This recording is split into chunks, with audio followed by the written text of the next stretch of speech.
If you felt the tremor under the surface of midlife, the tension, the distance, the sudden unraveling of long-held relationships, you're not imagining things. There is a surge in what the world is now calling menodivorce, and it isn't because people are failing. It is because biology is rewriting the rules. In this week's episode of Reproductive Rebel, I am joined by the incredible Alyx Coble-Frakes, and we explore how hormonal shifts in both men and women change everything.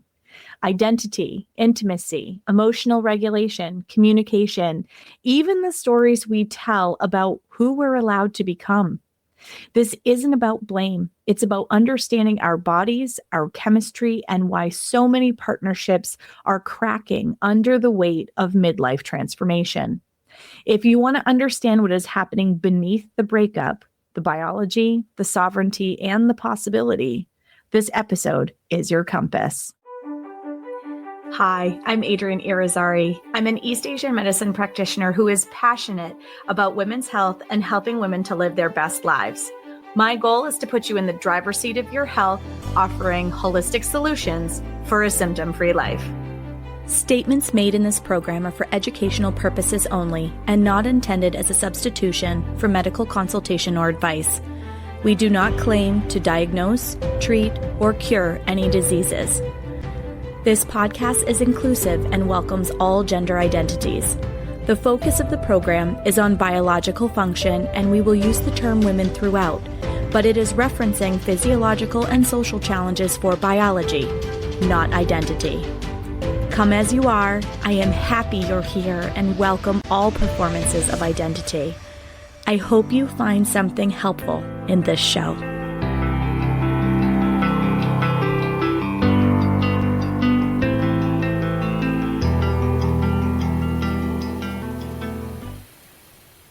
Welcome back to another episode of the Reproductive Rebel podcast. I am once again joined by the amazing Alyx Coble-Frakes. Thank you for joining us on the show again, Alyx. Thank you for having me. It's a blast every time we chat, so I cannot wait for this conversation. It's going to be so fun. I know, it totally is. So if you did not join us for the last episode and get to know Alyx and her amazing work, if you could just give the people a little short rundown about who you are and what you do. We had an episode that came out earlier this season. So please, if you haven't listened to it, go back and listen to it because she's amazing. And it was such a great conversation. She talked to us about GLP-1s and their experience with it. A lot of the conversation that we're not really talking about around it. So I thought that was a really important one. So please go back and check it out. But share with everybody, Alyx, who you are and what you do. The TLDR, I'm Alyx Coble-Frakes. I'm from Iowa.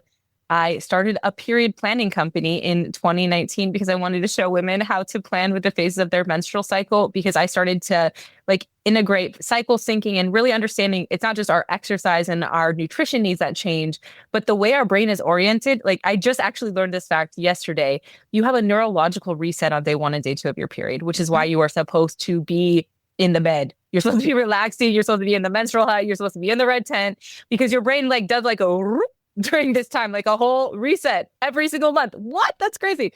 So I'm obsessed with periods. I'm down the rabbit hole. We created a planner and we've created an app, and we're launching all kinds of products to help women live into their cyclical being with ease in the modern world, because it can be really hard to try to live in sync. So that's what we're all about. And I'm so excited to be back on the pod. I was saying, so now you know why I have her, because I talk a lot about cycle syncing, your work, your life, living not only with the seasons inside your body, but the seasons outside your window. So when I met Alyx, I was like, woo, somebody who speaks my language. I love this. So we had an awesome conversation the last time, and I was really excited to have her back on, because one of the things that we were talking about in our screening session before we ended up actually hitting record, and there was so much of that session I wish I had hit record and captured because it was amazing. But we were talking about the perimenopausal journey and how socially there's this really big increase in, it now has a phrase called menodivorce, but really where couples are starting to miss the boat, and there is an increase in divorce rates in women who are in that perimenopausal and menopausal time frame. And there are a lot of reasons why that statistic is starting to rise. So Alyx graciously agreed to come back on the show and to talk about why that is, where we are in our lives, and really what we can do about it. That was something that she and I wanted to talk about is, well, what can we do about this statistic if we're looking to get essentially ahead of it, or at least be able to understand why it's happening? Yeah, there's so much here. And I loved the term when I first heard it. It actually kind of cracked me up because I started to hear about it and people are like, oh, women are just crazy. That's why, because their hormones are going crazy during perimenopause. And what I know about the hormones, what I know about human behavior, what I know about watching these patterns over the last decade is that women are actually gaining more clarity about themselves during perimenopause. And so we used to think that you weren't going to like the whole confusion. So like maybe let's start there. Perimenopause is that time of your life. And it's typically now they're seeing from about anywhere in like your mid 30s all the way through 50s. And it's just a change of your cycle. So you had your predictable cycle maybe after you had kids or before you had kids, where it's pretty consistent. And then things start to change because you're kind of, the shop's closing down. You're going to the other side of this because, and I want to highlight this right at the top, women, we're one of 5 species that have a menopause on the planet. And it is because women clearly have a biological role after their fertility is no longer viable. That's something that's like really important to think about. It's like we are biologically set up to do stuff after we're done having kids, and men are not. Yes, we are here to share wisdom. We are here to essentially ensure the health and safety and information transmission for future generations. It's really a cool role if you think about it. And we have such a stigma about moving into the crone phase of our life, but really, it is really badass and powerful when you move there. Yeah. And like in the US, we don't have elders, right? We have elderly. And when we refuse to see the wisdom that older people can pass down to us, we lose out on it. And this is particularly true with how we see women. So I love, like, let's take the conversation now from the hormonal side. So when women are going through their cyclical life, because of the way all of these different hormones impact our brain, when we're in the first half of our cycle, we have a lot more pro-social hormones. Estrogen is a pro-social. It increases our verbal fluency. It makes us think about other people's feelings. It makes us more reactive to our environment. It is literally a hormone that is wired for social connection during the first half. Now, during the second half, and the reason our body does this is like low-key, we just want to get knocked up, right? Our body wants to have a baby in this time. It wants to pass on our genetic material. Even if our human brain does not want to do that, our body's like, let's make more people. That's like our whole goal here is to pass on, to proliferate the species, right? So even if you in the modern world don't think that, your body sure does. It sure does think that. So we have this very pro-social because our body wants to get pregnant. And then in the second half, what's interesting, I've done a lot of research on this between how progesterone responds in the body and how testosterone responds in the body, because these are both pro-self hormones, and yet they impact our nervous system and our brain very differently. Progesterone has us turn into ourself as a form of protection because our body knows we're creating a world. We could be pregnant right now. We are literally turned into ourselves so that we can protect what is potentially biologically occurring in our womb at this time. Men, testosterone is a pro-self hormone, but it highlights the parts of the brain that are wired for risk management, for reward, for self-validation. So then we see men are running a pro-self orientation all of the time. But what the pro-self does in their body is really highlights different parts of the brain, different parts of the amygdala, and it makes them chase after reward for themselves. And this makes a lot of evolutionary sense because men used to go off and hunt. They would be the ones going away from the tribe. They would be scouting new areas. They would be going off on these little adventures, maybe with a small scouting group, maybe literally by yourself sometimes. So the goal for you to remember how to stay alive and then come back to the tribe to bring whatever you were supposed to bring back.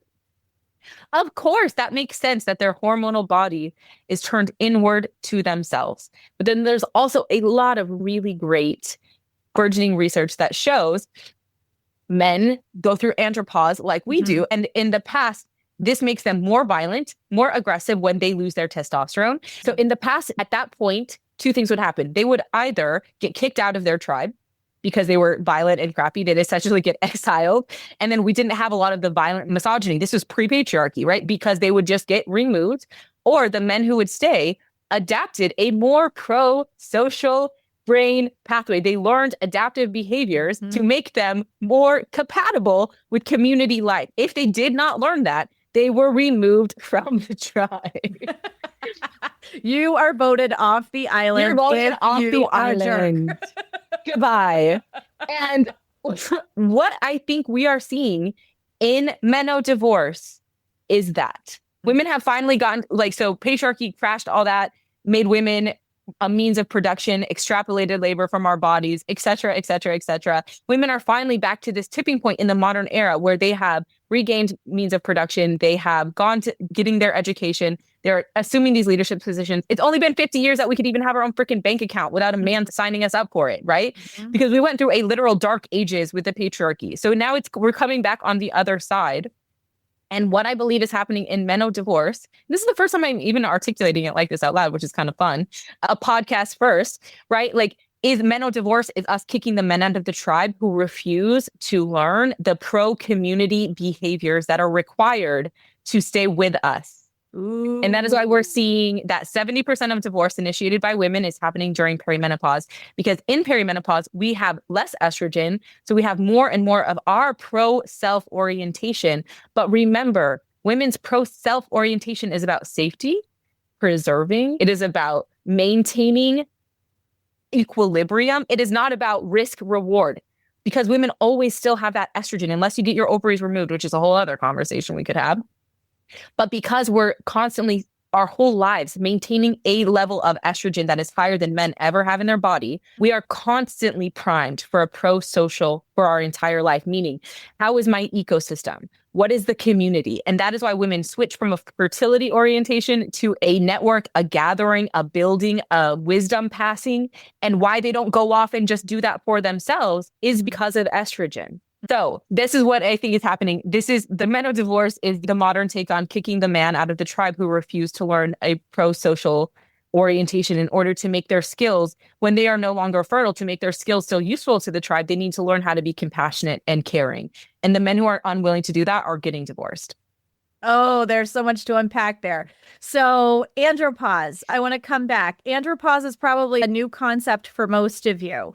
And I find this is why this Mars and Venus idea between men and women continue long after the bleeding years end.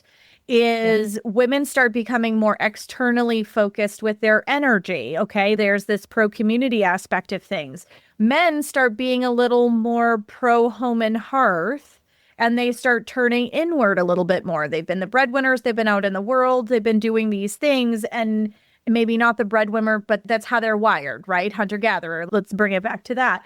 And they are starting to want to be home more and hang out with their spouse at a time that their spouse wants to be out and hanging out with girlfriends and doing other kinds of social things, and maybe going back to school and getting the degree that she wasn't able to finish because she got pregnant when she was in college, and so on and so forth, right? So that energy changes again. Like, women are very focused on home and hearth when they're in their earth years. Okay, that's me as a TCM practitioner talking.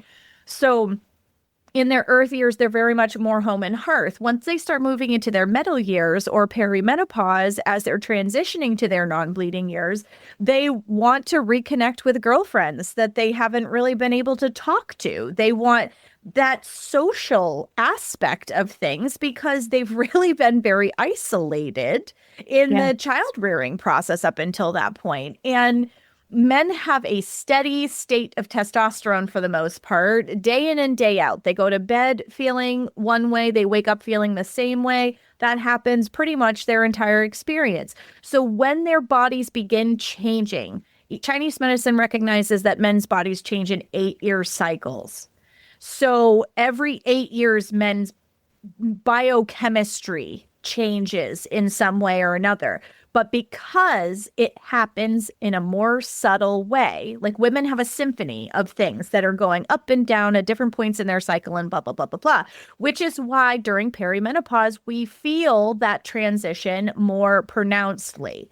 We have more things that have been moving and more things that are changing during our transition. Men go through this transition too, but theirs is more subtle. So for men, they start asking questions like, is this as good as it's going to get? Because all of a sudden they start coming face to face with their mortality. And they realize that, so this is where the midlife crisis comes from, and the sports cars and the fast women and all that other shit, is that they start realizing, wow, I actually have an expiration date at some point, and I don't know how I feel about that because of the risk aspect earlier on in their life. Now they're not doing that because they don't have as much testosterone coursing through their system, and their viewpoint on all of that changes.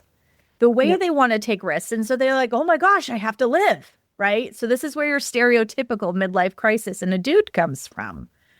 But coming back to what you're saying, like we're hitting like andropause and perimenopause all at the same time. So everyone's hormones are changing in the equation at the same time.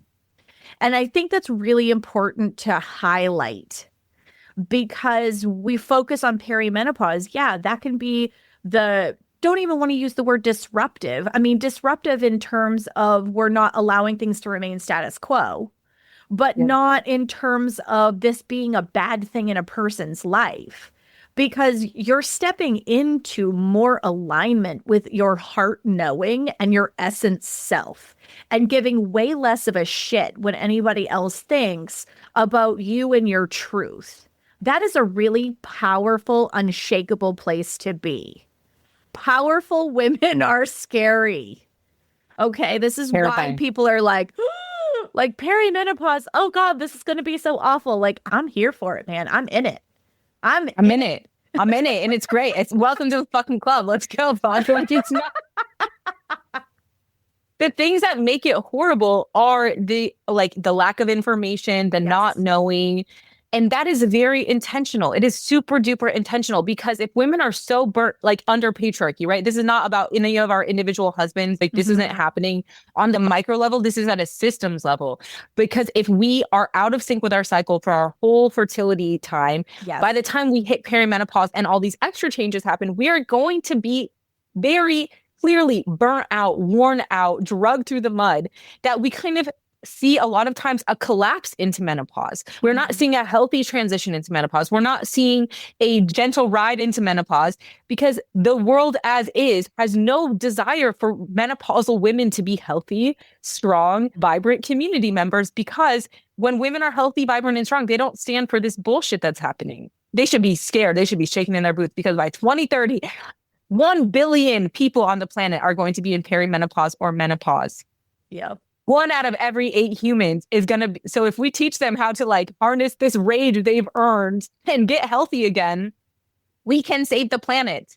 And the system wants to exist as it is because it benefits a few powerful men. So even most of the men we know are not benefiting from this. We are all getting screwed over by this system that is using our biology against us and extracting as much labor from us as it can during those peak years so that we are too broken to do anything about it by the time we've reached our mature brain state where we could actually have the capacity and the fortitude to do something. This is not a bug, y'all. This is the feature. It was set up like this on purpose.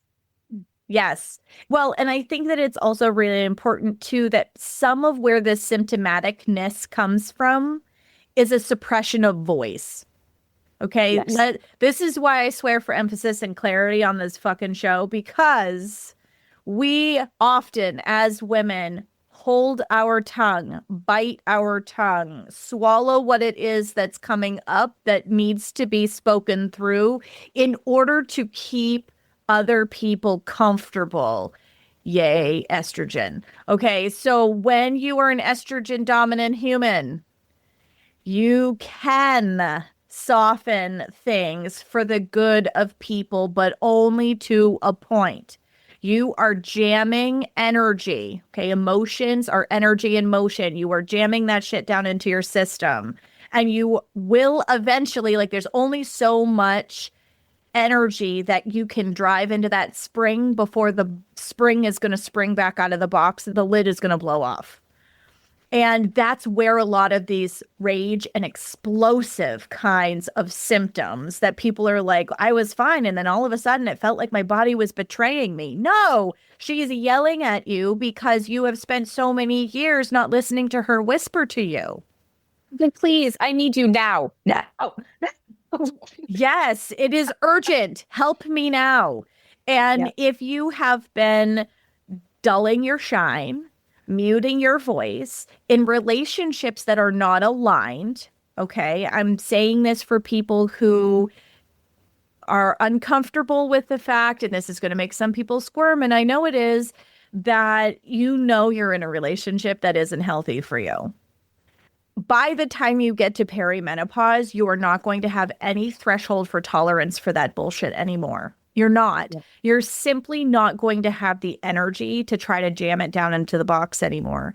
And it comes seemingly out of, and I'm going to use air quotes, left field for the men in your life.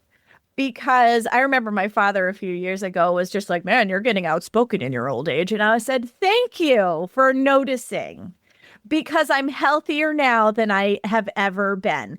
Because the sickest years of my life were when I was dulling my shine and muting my voice and trying to make everybody else around me comfortable and happy. And now I'm old and I don't give a shit. And that is so freeing. So freeing. We get a little taste of what men have been doing the whole time. I'm like, I can see why you guys were doing it. You know, I can see why. I can see why. There's a lot of comfort here.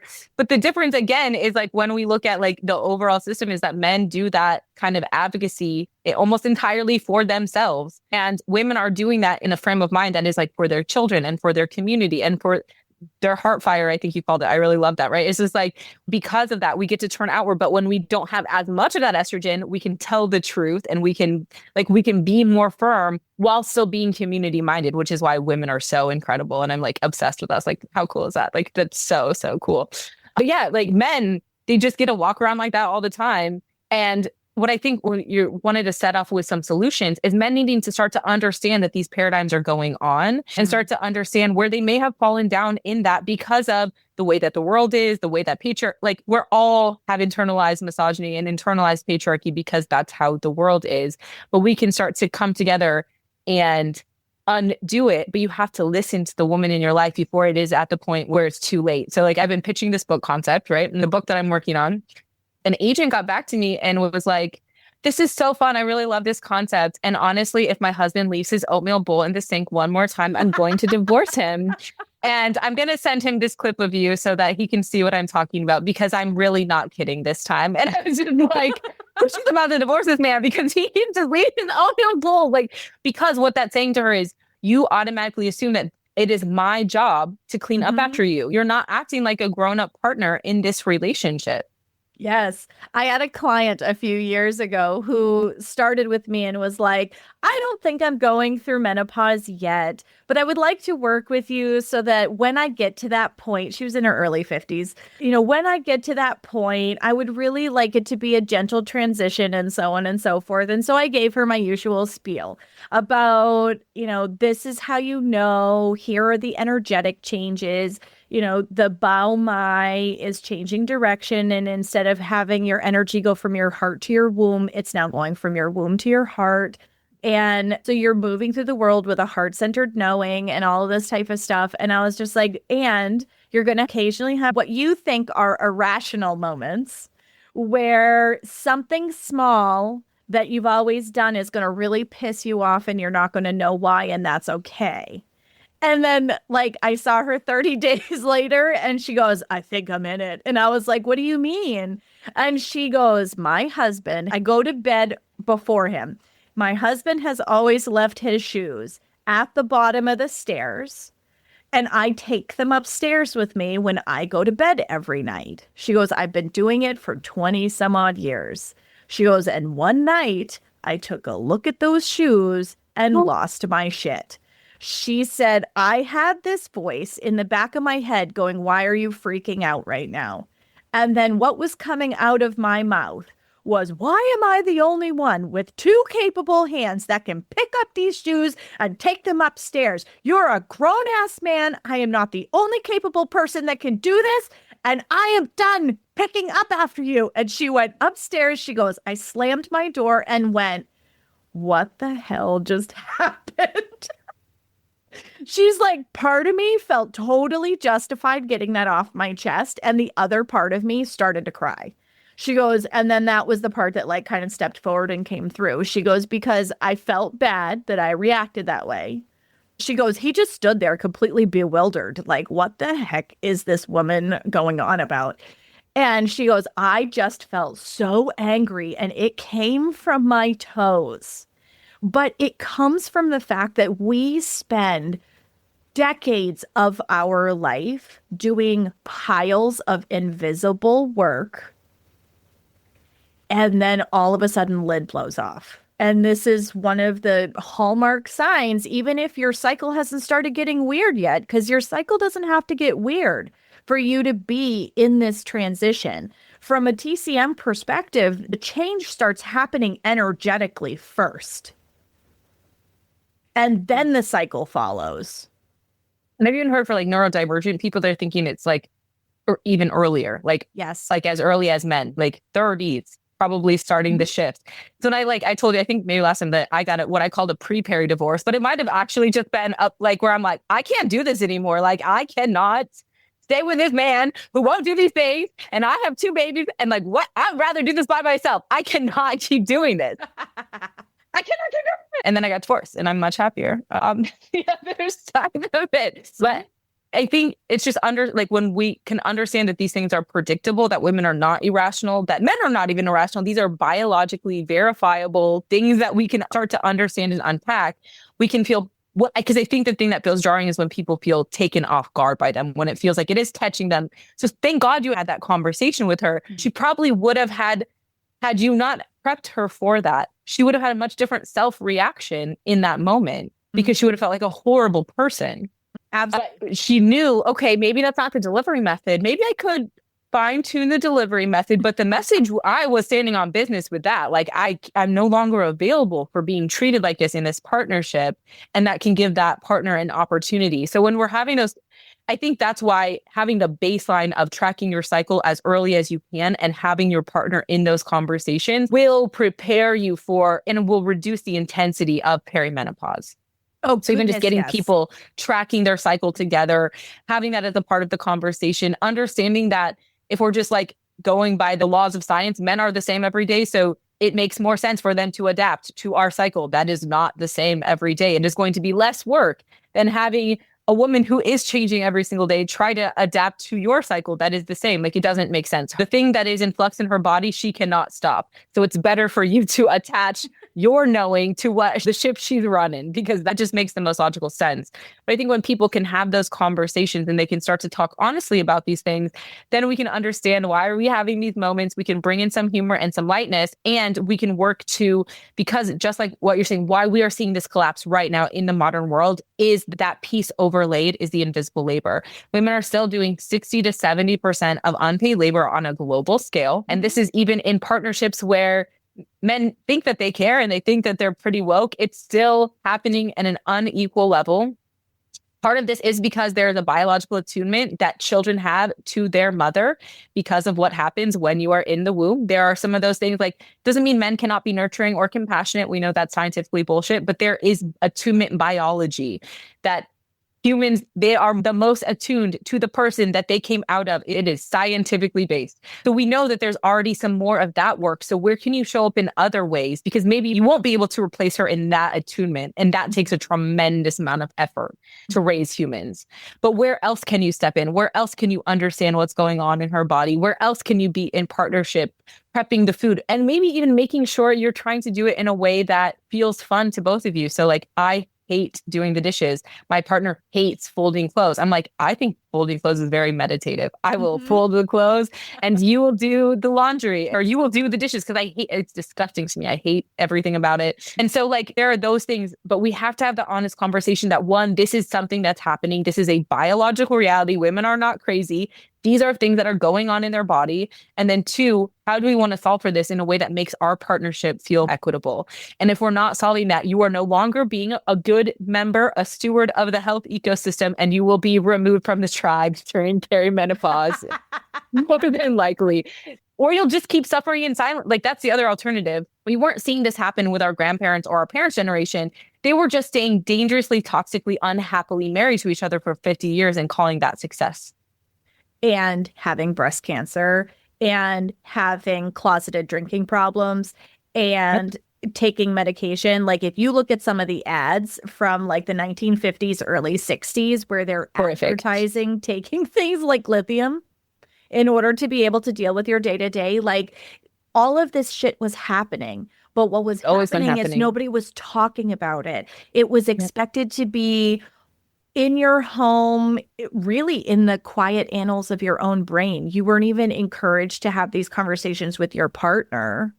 And it was like decades of unhealthy relationships. Like, sure, were there happy marriages? Absolutely. But like, there were quite a lot that were not, or quite a lot that were abusive. And during that time frame, there was also a lot of like financial abuse, right? Because men controlled the money, women couldn't own their own businesses, women couldn't have a credit card, women couldn't hold property in their own name. And I felt like with my generation, because Title IX went through, there was a huge amount of pressure that your mom wasn't able to go to college. You need to go on her behalf and on your own behalf. Like, there was a huge amount of pressure to go to college. And it wasn't that I wasn't college bound anyway, but in some ways I felt like I had to do it for like all the women in my family. And then when I got my master's degree, it was like I had landed on a completely different planet, because that definitely had not I was a first gen college student, and then to have a master's degree was like revolutionary in my family. But there were conversations that were starting to happen finally during that time frame. But honest to God, it has taken until 2025, where we're now openly having these conversations, and we're looking at a political level at a bunch of our freedoms being rolled back, like all at the same time. It's a really weird period in history. And I think these kinds of conversations that Alyx and I are having, and raising awareness around what is happening in bodies, and creating education around what is going on in a cycle. When is day one? How do you plan your life with your cycle? And this is something that Alyx and I both do in our own ways in our work. It is critically important, because you maintain body sovereignty when you know how to drive your own bus. And that is a really big issue that we are seeing today, because that's where, when things are happening at a policy level, people feel very powerless. Yes, they really do. And this is why I talk a lot about, like, we cannot wait for our politicians to get their heads out of their asses. We cannot wait for men to give us the right to go find the cures for ourselves. I made a video about it yesterday. It was like I think we might have talked about it on our last video too. Like, in the 1900s, there was that concerted effort to wipe out midwives, to make it illegal, and these were the women who knew about perimenopause. So we can see the clear, crisp decline of this knowledge when we were severed from that sovereignty in the early 1900s, how that's impacted all of our mothers, our grandmothers over the last couple hundred years, right? 125-ish years. Somewhere around there. We've seen the impact, and now we're clawing it back. So we cannot wait for our politicians to make a change. And they're about to get Menodivorce. We're about to start booting them off of the island, just like we are doing with our husbands. All these politicians are about to get #Menodivorce, because we're like, we can't keep dealing with these people who are so stupid and ignorant about our bodies, making all the laws about ourselves. So while we're still getting all pissed off about that, what we can do in the meantime is, like, how do you bring it back to the community level? How can you reach out to a woman who's been through menopause, and ask her for advice? How can you talk to your younger daughters about what you're experiencing in your midlife? We have to be rebellious in the way we gather ourselves, the way we create conversation among ourselves, the way we're unapologetic about reaching for our care, because we cannot wait for these old ass men to get their heads out of their asses, because they just have no desire to do that. They don't care. They don't care. Because it doesn't affect them. Nope. They're not community centric. They're not community centered. And the women in there right now, most of them got in there by completely betraying themselves, by completely betraying their own body, by completely betraying their natural rhythm. So we can't count on them as allies either. We have to count on ourselves and then eventually elect new leaders who understand some of this nuance. But while we're waiting on that, it's like, who are we letting into our own villages? Who are we really allowing in our circles? Having that tough conversation with yourself if your relationship sucks. It's not going to get better if they're not putting in any work. Right. So like we have to have those clear conversations with women gathered in circle, because I know we can right the ship. We really can. Women are incredible, magical creatures. We can do everything, but we have to have those conversations with each other and recognize that these are completely normal things and we deserve to be supported through these major life transitions. And not band-aided through them. Nope. Because we're seeing a lot with like GLP-1s and HRT, so hormone replacement therapy, which is like to soften the experience of this transition and to soften the symptoms that come with it. And the thing is like, we're not meant to do that. I mean, is there always an outlier, right? The small portion of the population that needs to be on a bioidentical, okay, fine. But like the fact that it's being marketed as the save all, but what it really is doing is only delaying a transition that is naturally supposed to take place in your body. And this transition makes you powerful, not powerless. Your body is not betraying you. It is communicating with you. Yes. And one of the most annoying, it just came out of the menopause conference, right? Like the Meno conference, everyone's like pretending they care about women for 5 minutes. So there was like that big conference that just happened. And there was a big white paper reveal that was talking about how the earlier in perimenopause that you receive HRT, the better your menopause is because you have more estrogen. And I thought to myself, I wonder if it's just because those women are not supporting their natural estrogen production. And so what they really need is estrogen until about their 50s, somewhere around in there. But if they were supporting it naturally, if they were eating the foods, if they knew what to eat, those things would support the right amount of natural estrogen being produced in your body until your body was ready for the decline in estrogen, at which point the transition would be easier. So I'm like, I don't like the way that study is even being set up, because you're not separating correlation from causation. We're not talking about lifestyle factors. We're not talking about maybe before women were just having the right amount of estrogen because they were eating and living in alignment with their body. And the red tent. Take me back to the tent. I'm building one myself. You guys can come hang out with me in my red tent in a few years here. I was going to say, I'm going to fly and I will go hang out with you in the come red hang tent, out. because we used to honor those cycles. And there used to be reverence for the birthing body. And we used to recognize that the start of menstruation, childbirth, and perimenopause were rites of passage. The further we've gotten afield from those kinds of things, those understandings, those beliefs, and we have mechanized it for the gain of big pharma, and we have made this so that people look at their bodies as something that needs to be fixed and is broken, rather than understanding this is a natural part of being a born female body. Like, it's disempowering, and it's something that can be capitalized on. Yep. And it's not meant to be that way. It is a rite of passage. It is normal. You are going through a powerful portal. One of the most powerful portals of your entire life. And what a shame to miss that, because you're just covering it up with HRT and bullshit. Like, what a shame. What a sad thing for us to miss out on, because we were too afraid. We bought into the misogynistic belief that women are gross. Like, every time I make like a post talking about how your period shouldn't be painful, people are fighting for their lives in my comments of being like, no, this is normal. This is normal that this is happening. I'm like, no, it's not. Why are you arguing for your suffering? Who is making money off of this belief that you have, that your body is so weak, that it is so incapable, that it is so like needed to be medicated? Who is making money off of that? I could go into it, but I don't want to cease and desist.